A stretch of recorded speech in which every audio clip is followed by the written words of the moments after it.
Санариптик технологияларды киргизүү ички дөңөнүмдүн жылдык өсүшүн 2-3% камсыз кылат. Негизги өлкөнүн экономикалык өнүгүүсү жасалма интеллекттин деңгээлине жараша болот. Бул тууралуу Казакстандын премьер-министри КМШдагы инновациялар тармагындагы эң ири эл аралык форумдардын бири Digital Алматы форумунда билдирди. Иш-чарага Азербайжандын, Беларустун, Орусиянын, Өзбекстандын өкмөт башчылары, Ирандын биринчи вице-президенти, министрлер кабинетинин төрагасы, Кыргызстандын президентинин аппаратынын жетекчиси, Армениянын вице-премьер-министри, ЭАЭ коллегиясынын төрагасы, ошондой эле эл аралык уюмдардын жана каржы институттарынын өкүлдөрү катышты. Аянтчада инновациялык АЭЛнын экономикага, өнөр жай экосистемасына, медицинага, билимге жана башка да тармактарга интеграциясы менен инновациялык өнүгүү дарамети талкууланды. Короткий видеоролик сгенерирован полностью. Глава нашего государства Касым-Жомарт Кемелевич Токаев.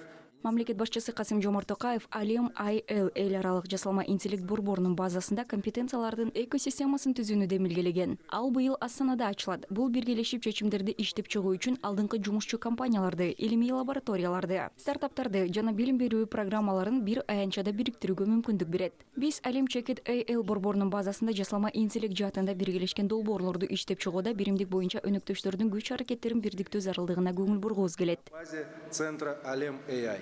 Олжас Бектеновдун айтымында жасалма интеллект технологиясын өнүктүрүүдө кадр маселеси маанилүү роль ойнойт. Казакстан IT тармагында 5 жыл аралыгында миллионго жакын адисти окутуу максатын көздөйт. Форумдун алкагында көргөзмө уюштурулуп, анда АЭЛ тармагындагы стартаптар жана чет элдик ошондой эле ата мекендик долбоорлор сунушталды. Алардын бири интеллектуалдык байкоо системасы.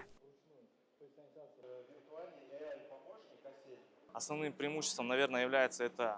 Негизги артыкчылыгы бул жүздү таануу, видео байкоо системалары тармагында унааны таануу, ошондой эле кырдаалык серипчилер сыяктуу орнотулган видео талдоо модулдары бир заманбап чечим болуп саналат. Бул чыныгы жасалма интеллекти өнүктүрүүнүн бир бөлүгү. Анткени биздин бардык видео анализ модулдарыбыз нейрон тармактарын окутууда жасалма интеллект технологияларына негизделген. Биздин программалык камсыздоонун өзү түздөн-түз коомдук тартипти үйрөтүү. Бул укук бузуучулар менен кылмышкерлерди аныктоо, дайынсыз жоголгондорду издөө. Бул коомдук укук тартипке байланыштуу.